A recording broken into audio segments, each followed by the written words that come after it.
কক্সবাজারের মহেশখালীতে সিএনজি স্টেশনের বয়লার বিস্ফোরণের প্রভাবে জাতীয় গ্রিডে গ্যাস সরবরাহ কমায় দেশ জুড়ে তীব্র গ্যাস সংকট দেখা দিয়েছে।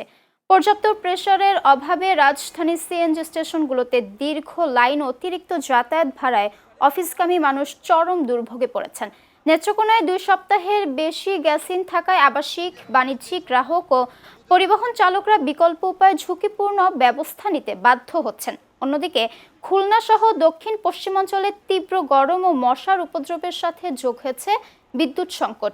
ওজপাটিকো এলাকায় চাহিদার তুলনায় বিদ্যুৎ সরবরাহ কম থাকায় একদিনেই 229 মেগাওয়াটের ঘাটতি দেখা দিয়েছে, যার মধ্যে খুলনায় ঘাটতি ছিল 155 মেগাওয়াট।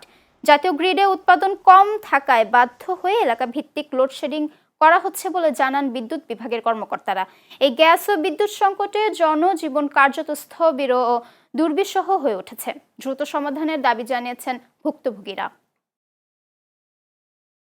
পাবলিক সার্ভিস গাড়িগুলো মোটেও চলতে পারতেছে না। সারা ঢাকা শহরে মানুষ রাস্তায় দাঁড়ে, ছোটোখাটো যাত্রীগুলো এই গাড়িতে ওঠে, সেই যাত্রীরা দাঁড়িয়ে আছে। আমরাও বেহাল অবস্থায় আছি, ঘন্টার পর ঘন্টা দাঁড়িয়ে থেকে যে গ্যাস পাচ্ছি পর্যাপ্ত না, সামান্য কিছু গ্যাস পাচ্ছি।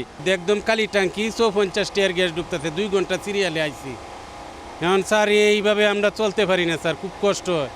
এই গাড়ির জমা স্যার 1200 টাকা, গ্যাস খরচ আছে 300 টাকা, 4বার গ্যাস লোন লাগে, লইয়া আমরা চলতে পারিনি। কালকে ঢাকা থেকে রওনা দিচ্ছি, গ্যাস কোনো জায়গাতে গ্যাস পাইলাম না। জাগ্রেত্রকোনা আসলাম এখন ঘুরতে, তাও এখন এসে দিয়ে গ্যাস নাই।